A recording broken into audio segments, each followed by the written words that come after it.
Hi, welcome to Steve Chats Wrestling, hashtag SCW, the wrestling channel, here on YouTube.com. Thank you for choosing the channel and choosing the video. Subscribe right now, leave any comments in the comment section, like and share the video as well. This is the second part of experiencing what WrestleMania is like. Now, I put on a podcast earlier in the week, which was an older podcast regarding going potentially to old WrestleManias with Ricky Sycamore. He was talking about going to WrestleMania 28, 29, 31, and 32.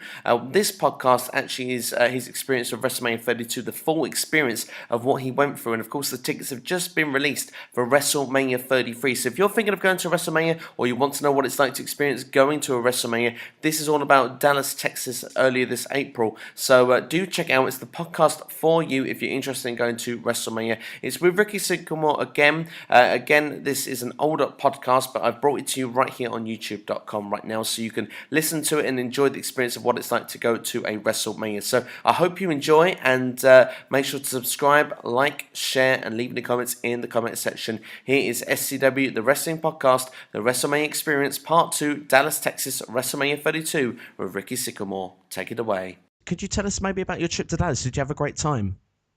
Yeah, it was brilliant. I mean, it seems so long ago now. I think it was only, just under 2 weeks ago that we were there. It seems like a lifetime ago now because you just literally get back into the swing of things and that's it for another year. But Dallas was very good. Very, very good. Fantastic. Well, you went on the Wednesday, didn't you, to Dallas, Texas? Could you Yes. tell us about maybe the start? I mean, it's obviously a long journey from the UK to Dallas. So, what sort of time difference is there from Dallas to the UK? Well, there's a 6 hour time difference, and it's billed as a 10-hour flight, but it actually took us 10 and a half hours because on the day that we arrived, which obviously was the Wednesday, there were tornadoes and such like in Oklahoma, which is the neighboring state to Texas. Right. So when we were trying to fly across the United States, we were flying against the tailwind, so we didn't have the wind behind us. So we had to battle against that to get into the airport. So there wasn't much turbulence. It was quite a good flight, to be fair. It just seemed to drag and take forever. The first sort of 5 hours were okay, but the last 5 hours you just think, oh, I just want to get on the floor now and go and start my WrestleMania experience. Of course, yes. So, when you got there on the Wednesday, I mean, did you have a lot of time to do anything while you were there, or was it more just a write off and everything started on the Thursday? Yeah, not massively. We arrived there, I think it was about 4 o'clock in the afternoon. We arrived there. So by the time, to be fair, Dallas Fort Worth Airport is probably one of the best international airports that I've been to in the States. It was really laid out really well. There wasn't a long queue in time. We'd cleared these immigration and picked up luggage and such like in about 25 minutes, which is really, really quick for America. I mean, when I did the New York WrestleMania, we were in JFK Airport for nearly 2 hours just trying to get through immigration. So it just gives you kind of an idea of the sense of scale of it, even though there were more people really going into Dallas. But by the time we got to the hotel, we headed out to the traditional McDonald's meal because you've got to have McDonald's when you go into the States. But then obviously it all started on the Thursday, all the events for us. Fantastic. So for the Thursday, then, correct me if I get these wrong along the way, but that's WrestleMania Access. That's where it starts for you, isn't it? Access starts on the Thursday. We didn't actually have tickets to the Thursday event. We had tickets to the Friday evening event and the Saturday very early event. So we didn't actually have tickets to the Thursday one, but we were there because the Superstore opens at midday on the Thursday, which is the largest, obviously, WWE Superstore that they have. So they open that, which is at the exit of Access. It's a new thing that they've done for the past 2 years. Whereas rather, when you go and see the events over here, they'll have a very small merchandise stand, which will sell a limited range. When you go to the WWE Superstore, you could literally spend hundreds of thousands of pounds in there because it's just they sell memorabilia in there as well. So there was a Rock signed WWE Championship belt that they were selling for $1,500. So it's things like that. So it's not just your normal T-shirts and WrestleMania merchandise that you can buy. You can buy all of the signed memorabilia as well. Sounds fantastic. Really exciting stuff. So tell us more about what you did then on the Thursday, because it wasn't long until you actually started beating some of the superstars themselves, was it? No, it wasn't. Well, I'd already seen that the actual superstore signings, so the stars that were going to be inside the store where you didn't need a ticket for, I'd already kind of had my eye on the fact that I wanted to try and meet Paige. That was the main one. Being from the UK, obviously, I didn't really think Barrett would be around. If he was there, we could meet him. I hadn't seen Neville advertised at all, so I thought, well, I'm going to try and meet Paige. So I'd already seen that she was going to be in the Superstore on the Thursday, so we went over to the queuing for the Superstore about 10:30 because they were giving out 300 wristbands, and that was it. Unless you had a wristband, you wouldn't be able to get into the store to actually meet her. So we went over there about 10:30. Now she wasn't due in the store until 4 o'clock. So it was Wow. quite some time beforehand. But once you had your wristband, you were free to go off and do what you want and then just come back. So we actually got the wristbands about 10:30 in the morning and then went back and then met Paige at 4 o'clock in the store. So that was really good because we didn't have to go into access. You didn't have to pay for it. So even if you lived in Dallas and were just passing by the store, you could still have the opportunity to meet the superstars. So Paige was there. Before Paige, the Usos were there. We then had the next day, I think it was Kane and Sheamus, I think, were the next day. So they did the Thursday and Friday as separate signings in the actual store itself. Absolutely incredible. And I must admit, I did see the photo with you and Paige go on Facebook, and I must admit the jealousy factor really kicked in very quickly. I found myself really wanting to be there in Dallas, Texas when I saw that. But she wasn't the only person you actually met. I believe if my reading Facebook when I was seeing it correctly, that actually you might have seen a tag team in one of the local, shall we say, hotspots of Dallas, Texas. Yes, we were. It was pure fluke. Whenever I go to America, I always go. Well, me and my brother, we always visit Hooters. It's not what people think. People think, oh God, you're going to Hooters. Hooters over in America is the equivalent of TGI's over here. It's just a regular standard restaurant where you go to eat. They show all the sports, so we went over there and watched some of the football as well. But whilst we were in there on, I think it was a Friday, if my memory serves me correctly, if we'd done access and we went to go and get something to eat, I think it was, or in the afternoon, something like that. And the Usos were in the bar, so we just heard "ooh so" and turned around and they were sitting at the bar. So as I went to go to the toilet, I asked for a cheeky photo with them, and Jay nicked my phone off of me and said, "No, no, no, I'll take the photo." So we stood behind and they took the photo. One of them was very worse for wear. Very Really? worse for wear. Wow. Yes. Yes. Very interesting stuff, particularly as well with WrestleMania not too far away as well. But it must be very interesting to actually meet them in such a close proximity, almost like you say, like a fluke. Must be a very exciting prospect. And you was telling us before how that could actually happen, going into a WrestleMania, like with the stories when you were on the last time on this podcast. So, is that the first time you've kind of met someone by chance like that? Yeah. Yeah, it's the first time where I've already been in the place, the normal bog standard restaurant or bar, and then they've then walked in. So it's the first time that's ever happened. Fantastic and very exciting stuff indeed, because former tag team champions as well, and of course as well, both of the people you met actually picked up victories as well at WrestleMania. So maybe you were the good luck omen they needed. Maybe. You never know. But tell us more then about the Thursday and the Friday, because you said you had tickets for the Access on the Friday as well. Yes. So Dallas itself, there's not a great deal to do in Dallas. You can go and see where JFK was shot, which is literally a white X on the floor. You can go and stand on it and go to the museum.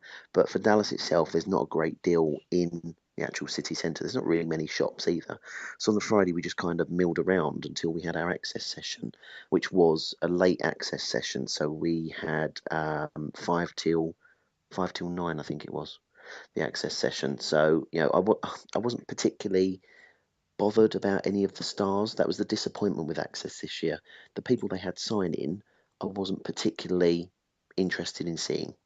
I'm quite happy to meet most of them, but they didn't really excite me. There was Fandango was there, Ryback, R-Truth. I've met Fandango before. R-Truth and Ryback don't really excite me as much. But a couple of the people that I was with were queuing up for the NXT people. So I think on the Saturday morning when we went there, they queued up to meet Austin Aries because he was actually signing there as well. Whilst I then went and sat by the NXT ring and watched quite a few. Ty Dillinger was wrestling whilst we were there. A couple of the divas were wrestling as well. So it's quite good that, like I said when I was on the previous podcast, you don't have to walk around and see all the memorabilia. You can sit there and watch the matches that are in the ring because they are constantly doing matches in the ring, which is pretty good. It is very exciting. It's like you say, that there's something everywhere a part of Access, and you can be a part of so many different things. I remember actually looking at some of the photos you were posting. Wasn't you actually sitting at a built-up commentary table as well? Yes, yeah, that was a new thing for this year. So they had a commentary table that you could sit there, put a headset on, and have a photograph behind the headset. That was the newest attraction for this year. Everything else they've kind of done before. So they did a Money in the Bank photo opportunity where you could go up against a superstar and just climb the ladder and have your photograph taken there. But the sort of superstars that were on it were, from memory, I think it was Tyler Breeze was one of them that I saw, and then Bob Backlund, which I just thought was very, very odd.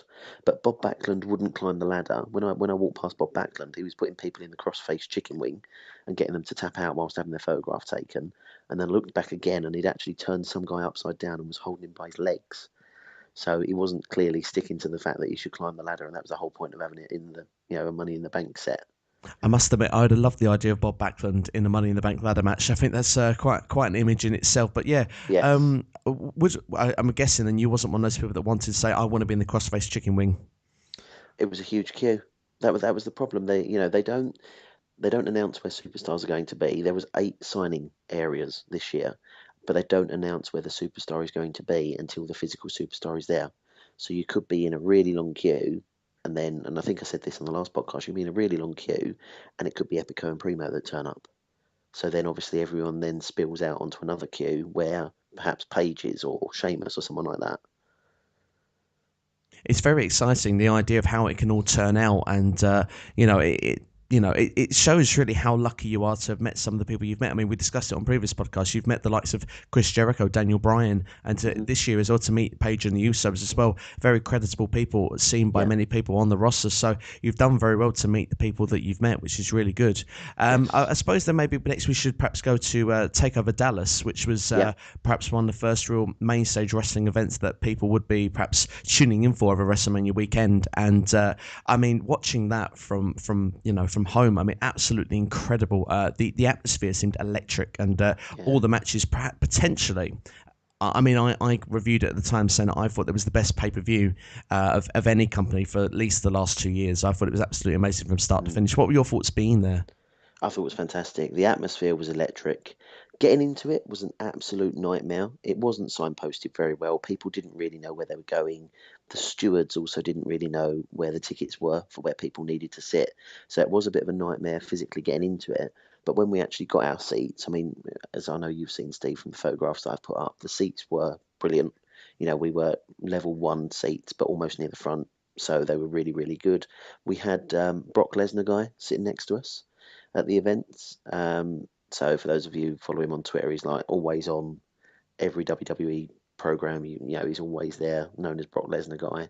But he was sat on his phone the whole night, so that was quite interesting. That he wasn't really, into the NXT, but I thought NXT was fantastic. It was really. I mean, what were your highlights from the NXT? I mean, I suppose with the guy as well on his phone, maybe he must be disappointed. Maybe he wasn't seeing Brock on that event, but of course it is NXT, and Yeah, I mean, maybe we have to tell him what he was missing if he's listening to this podcast. I mean, what were your highlights? Sami Zayn. Sami Zayn definitely was a fantastic match. I think it will go down in history for the Finn Balor and Samoa Joe match purely because of the interference of where they wanted to try and, stick Joe and tape him up so that he would stop bleeding. I thought it was a brilliant match, but there was so many good matches. Even Bailey and Asuka, just fantastic matches the whole night. It really was, and you could really feel, particularly that women's championship match, the air it sucked out of the arena when Bailey lost. I mean, actually, watching NXT this week, Corey Graves actually compared it to when The Undertaker was beat at WrestleMania 30, and actually saying, watching it on television, it kind of did actually really have that feel, perhaps not the same importance, but it really did seem to... the crowd almost turned on Asuka, the fact that she actually won the belt. It seemed very strange sort of feeling in the arena, but it just goes to show how over Bailey is with the crowd at the moment. Are you disappointed she's not on Raw at the moment? See, when that happened Friday night, because all of us were expecting for Bailey to retain, Finn to lose, and then Finn to turn up with Bullet Club on Monday night at Raw in Dallas. When Finn retained and Bailey lost, we kind of thought, oh, okay, maybe Bailey might be next up then.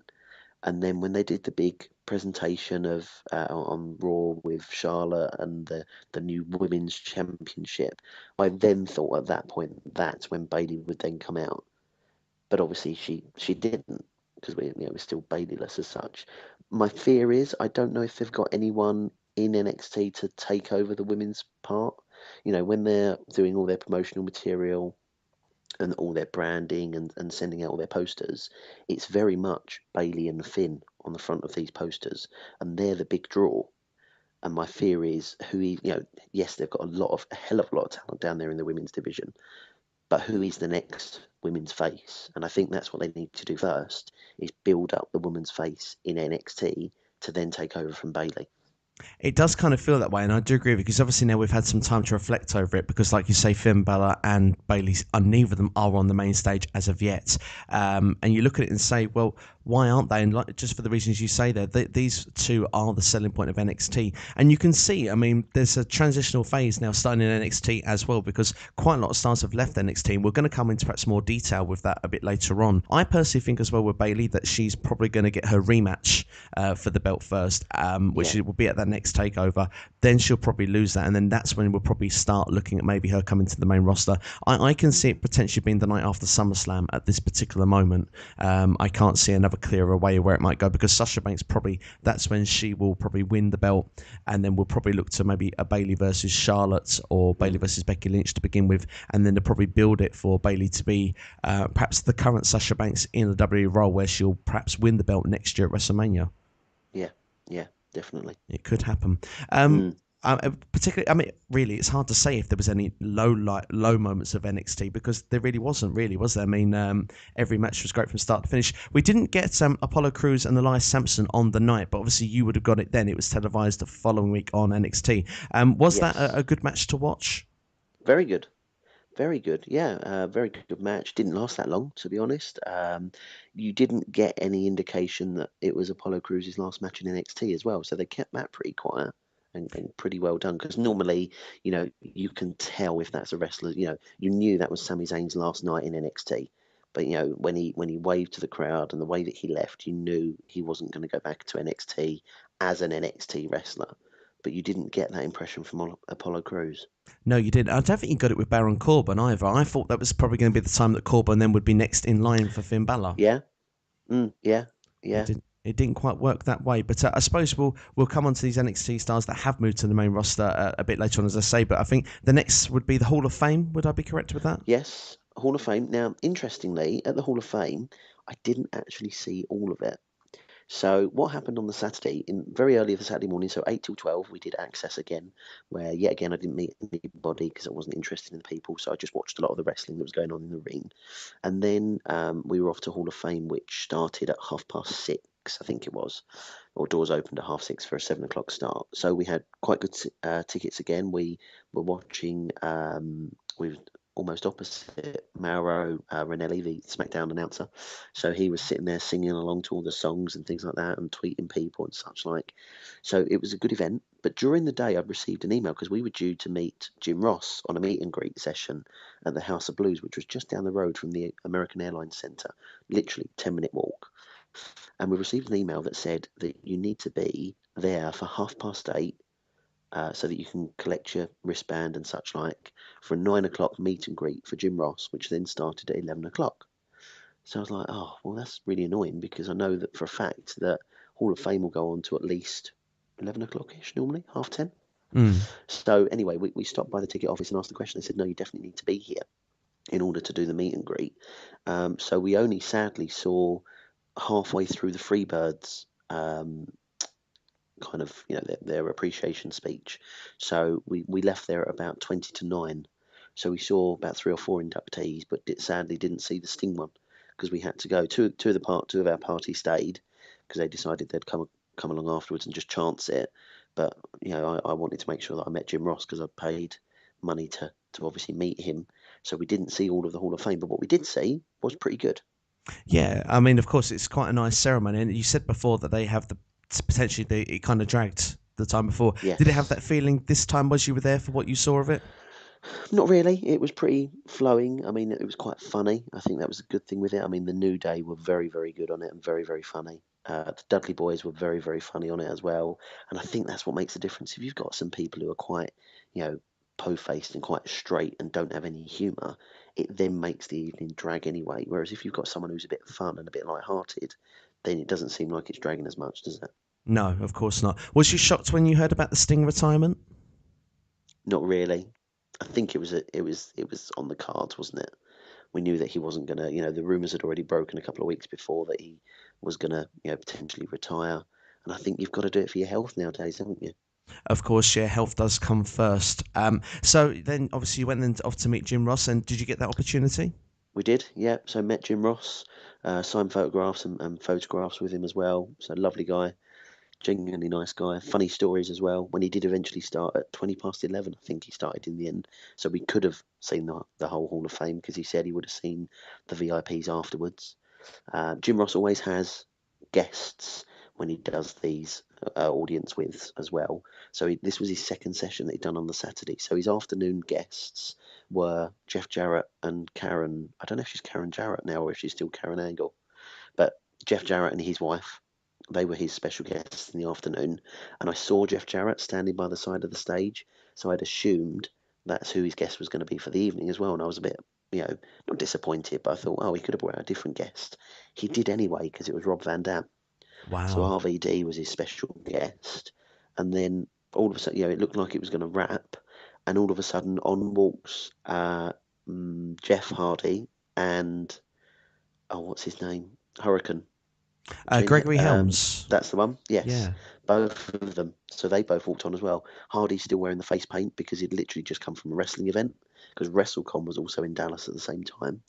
So Hardy was still wearing the face paint. So we had all the three of them all up on the stage with Jim Ross. So it was Absolutely really, incredible. really good. There was a few rumours going around because they'd seen that Jeff Hardy was in Dallas around the time, so there was a few rumours knocking about just before WrestleMania.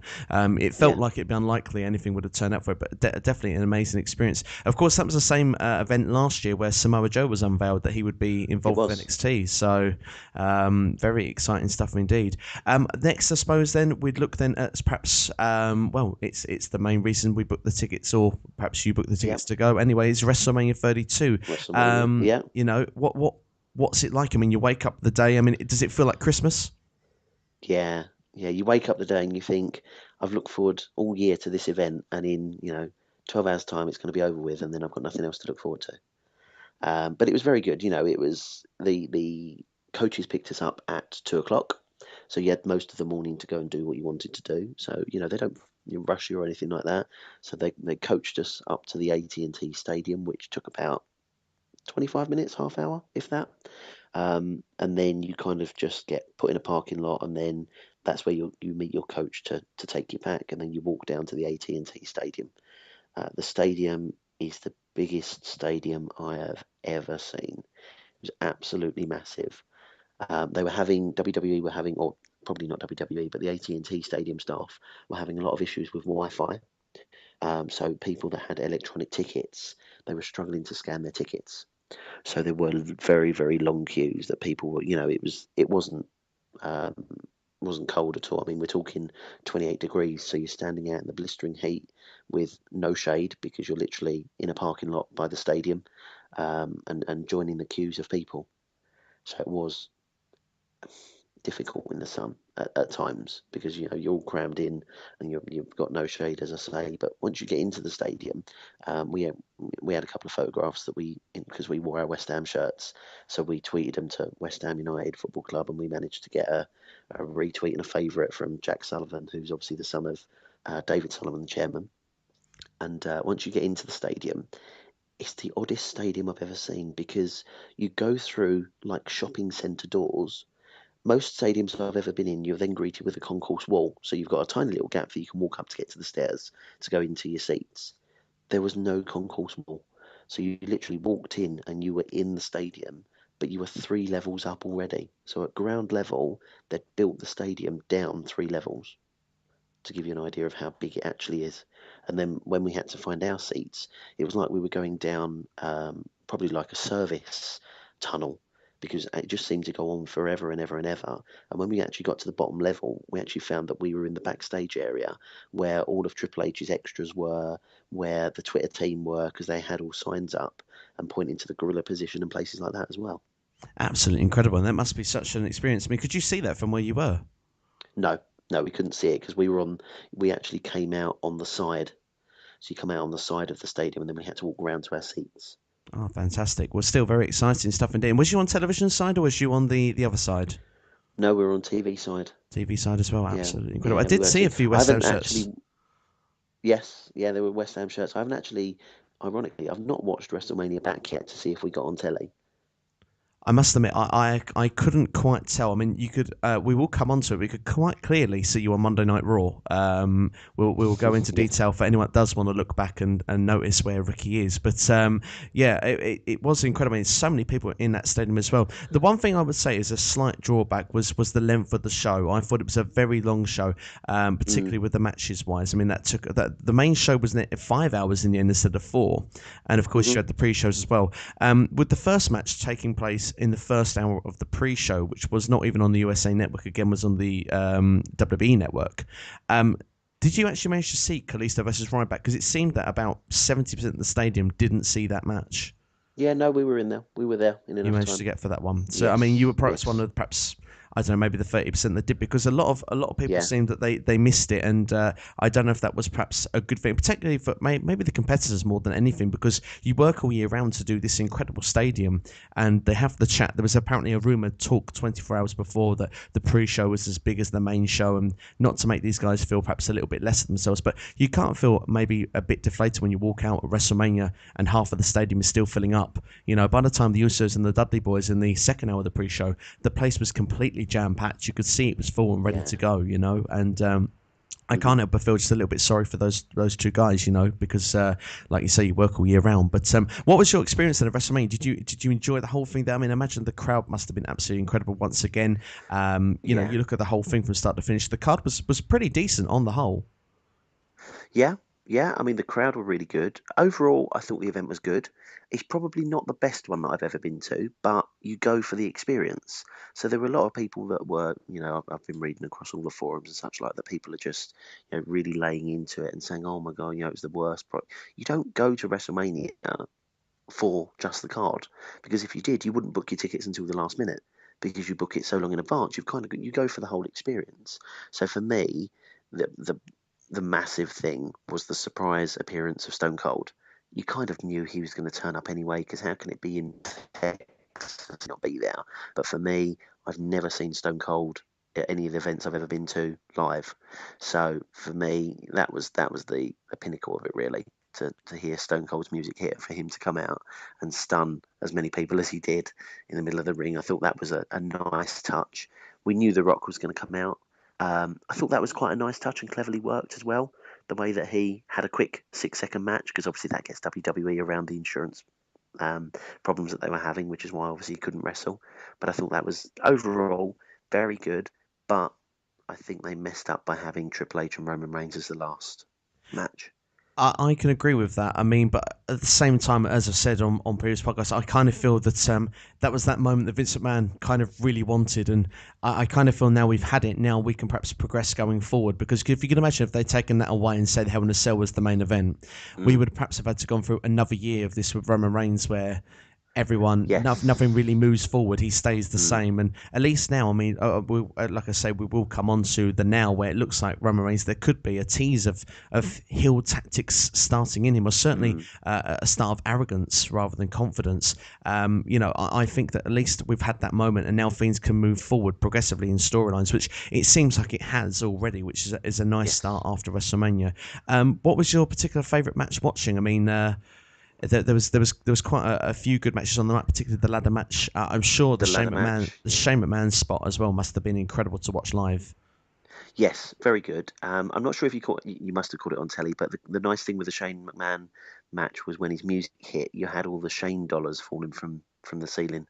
So that was quite nice. I picked myself up about 6 or 7 of those. So all this money comes flying out across the stadium. So that was quite a nice touch that they did. And that their theming for WrestleMania is just brilliant. When New Day came out of a massive box of Bootio cereal, that just those little touches, they really make the whole WrestleMania experience. But for me, it was the ladder match, because I just thought, Zack Ryder has been through it all. He's worked and worked and worked. I know he subsequently lost the belt the next night, but he had that WrestleMania moment and that's for him. I think that's really good that someone different won the Intercontinental. But also, I think the women's match was really good. The women's It match was really, really good. It was. I actually think in years to come, we're going to look at that as a defining moment for women's wrestling because, I mean, I saw a comment written on a forum the other day, and actually I thought it was a fantastic point made, is that women wrestling has been great for years, that we shouldn't make this idea up that women have just started finally getting good at wrestling. Matches have been good for a long time. It's just the current crop we've got, though, of taking it to the next level. I mean, Sasha Banks, Bayley, Charlotte, Becky Lynch, they have taken it to a newer and better platform than maybe what it's been on before. But we've had some great wrestlers like Lita, Trish Stratus, Alundra Blaze. We've had many great wrestlers, women's wrestlers in the past. It just feels like now that we've got a consistent good crop of women's wrestlers, and it's being taken more seriously in a writing standpoint as well. I think the only drawback with that was the way it finished, purely from Ric Flair's interference. I think stopped that from being the match of the night. But I think as a collective, I think we will look back at that match and say, almost like TakeOver Brooklyn, I think that was a night that defined women's wrestling, as well as TakeOver Respect as well. These sort of nights, NXT Arrival as well. There's a lot of NXT events, but that's where really that birth of women's wrestling that come from. I still say Paige and Emma was where the start of that Divas Revolution began, because that was the first match that got the "this is awesome" kind of chant from a female standpoint. And at that point, Triple H and Stephanie saw dollar signs in their eyes and started to really build it on NXT. And now we've seen it come into the main stage. I completely agree with you. I mean, was you disappointed Sasha didn't win it on the night, or do you think it's a clever booking move with Charlotte going forward as the first women's champion? I thought Sasha was going to win it. I really did. I'm happy for Charlotte to retain it and become the first women's champion. I don't think she's going to carry it long term. I think certainly at SummerSlam that'll probably end. I think it's odd how all of a sudden Becky and Sasha have dropped off and Natalia's now fighting for the championship. That's what I don't understand. And I think maybe they should have looked at that booking slightly. And I don't know, is that because Natalia's probably the longest serving women or woman now, should I say? And I was going to say women's champion, not women's champion, longest serving woman wrestler on the roster. I just think that's slightly odd, but I agree with what you say. You look at the current crop, and I think the philosophy has changed. They've had the Divas, and it's taken them 8 years to change from the Divas title, because WWE looked for the more glamour person who could then train to wrestle, whereas now they're looking at women wrestlers who they can then carry on, and the indie wrestlers rather than the eye candy wrestler as such.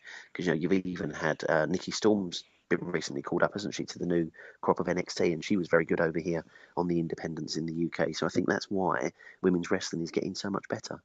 Yeah, definitely. I couldn't agree more with that as well. I think her name was Tessa Blanchard as well, a daughter from the Four Horsemen. She made her NXT debut this past week. She didn't win her match, but again, it just goes to show how creditable that the women's wrestling is being taken. And it's almost getting boring to say it, Ricky, but it's just the fact it's been so consistent, and it's great to see. And I think that's definitely one of the real high spots of WrestleMania and going forward as well. Is there any other high points of WrestleMania you'd like to talk about, or low points? Low points. I don't think there were any low points, to be honest. I think just all in all, it was a good experience. It's certainly something looking from particularly. I mean, I've seen you post photos with WrestleMania in previous years, but of course, having the opportunity to talk to you a few weeks ago and now talk to you about this again, it really feels like now a much clearer idea of what this experience is all about. And it really sort of, as a fan, as someone who's been a fan of the product particularly for a long time as well, it really makes you feel like you really want to go to it, because like you say, it's all the experience. I mean, the tickets become available, what is it, September time, is it they normally become available?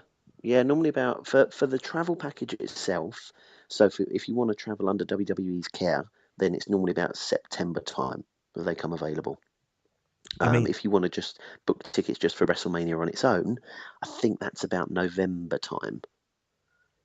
It's very exciting. I mean, of course, with the idea that you could be doing all these things that you've been talking about, it really sort of, like you say, it's the experience. And like you said earlier on in the podcast as well, you don't quite know what's going to be going on. I mean, of course, there might be the rumours that Roman Reigns is going to main event again, but you don't know. Plans can always change. And of course, some superstars and certain match cards have all changed on the way to WrestleMania this year. There's been lots of shuffling in the deck, really, if you want. But I mean, of course, it's a very exciting prospect, and definitely something that I'm sure you would say you would recommend to absolutely everybody to do.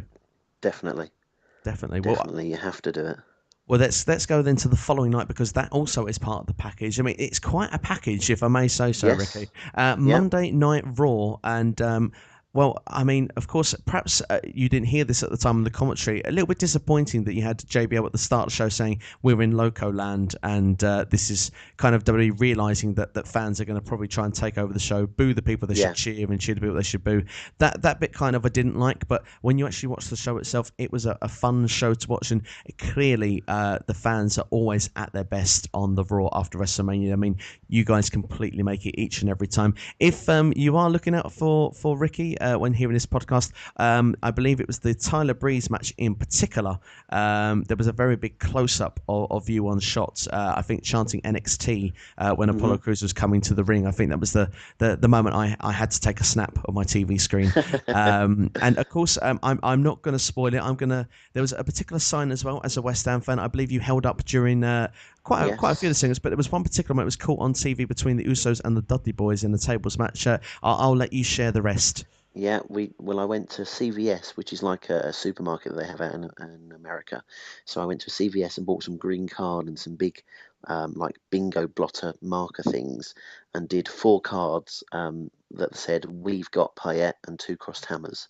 So they're bright and green, and when we did that, we did it just for a laugh. We didn't expect it to get the amount of attention that it actually got, and it has gone. It really has. There's the DJ at West Ham Football Club tweeted us and has now been talking to us and talking about what we're going to do for Raw on this Monday as well.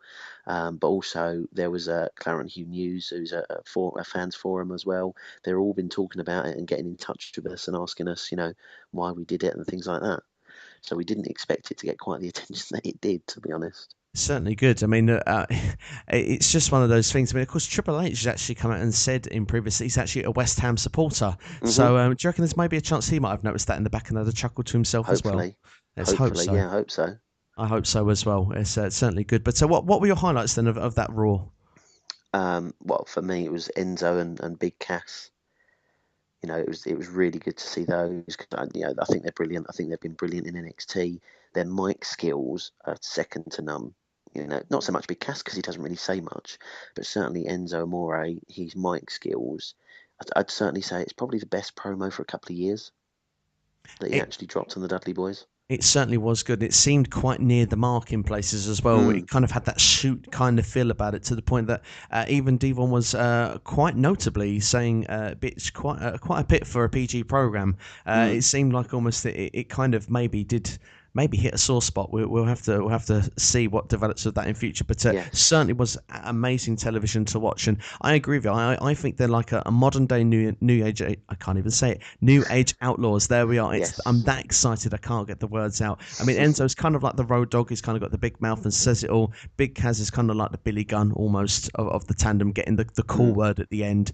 And they really are. They're good in the ring as well. Apparently on SmackDown this week, I've seen a picture of it. Apparently their first in-ring wrestling match, actually Enzo actually has an emoji on the back of his trousers. Actually the poo emoji is actually on the back of his just that they seem to just have some clever inside things to keep you entertained no matter what happens, and that's what makes them such a fun tandem to watch. Well then we'll speak about the product then itself. I mean, of course, you're saying that was the highlight of Raw. I mean, a lot of NXT stars have come up into the forefront. I mean, we've mentioned there Enzo, Big Cass, the Vaudevillains have come up. Of course, Sami Zayn did before. We've had others as well, Baron Corbin, Apollo Crews. Do you think that this is a bright future? This is the start of tomorrow, almost where it all begins again? Yes, I think once WrestleMania is out of the way, that is always when, typically the Monday night after Raw is when wrestlers' contracts expire. So that's why we saw the last of Wade Barrett. I don't think we'll see him again, and that was their way of writing him out of the company. I think it's good. They needed to do something because, I think this year's WrestleMania has been a lesson for them in that they need to have enough big stars so that if the likes of, Seth Rollins, Cena, Randy Orton are injured again next year, WrestleMania is still as big. Because I think this year that's what it did hamper it. We should never have had really Shane McMahon versus The Undertaker. We shouldn't have had that. That should have been a bigger match. It should have been the Cena Taker that they always build it was going to be right from the start. So I think that's why they're bringing them up now, so that they can get get them over with the crowd, build them up to where they want to be, so that you've got a really, really full roster, even if you have got the injuries. Yeah, I can agree with that, definitely. And it seems as well that they seem to be taking a lot of the fan favourites and really pushing them up the card and giving them the spots that perhaps maybe fans would want. I think one thing's clear to see, though, is that WWE is going in the right direction after WrestleMania, which then leads to Raw London this week. Now, you've mentioned already you're going to be there. So can we expect to look out for you again? Are you on the TV side that we know? I am on TV side. I'm front row of the block next to the ramp, so you'll see me as they come up and down the ramp. Lovely, that's good. That's really good. So could we look out for another sign on the way? I haven't decided whether to do one yet, so I'm debate. There's 6 of us going, so we're kind of all deciding whether or not we're going to do some. I like it. I am loving the idea of this. If Jack Sullivan is listening to this at all, then please look out, because there might be another West Ham banner on the way, and you never know, Triple H might get some more amusement out of it. So it could be quite fun. Are we looking forward to the telephone box and the taxi at the top of the ramp then? Yeah, it's tradition, isn't it? It's always the way they go. Tradition. Is there any more that you'd like to add, Ricky, to the show? Anything you'd like to tell us about coming up that you're excited about with wrestling, or anything like that? I'm excited about Raw. That's obviously coming up. I didn't get tickets because NXT are coming over, aren't they, for a UK tour in June, because they're doing the Download Festival and then travelling the smaller arenas.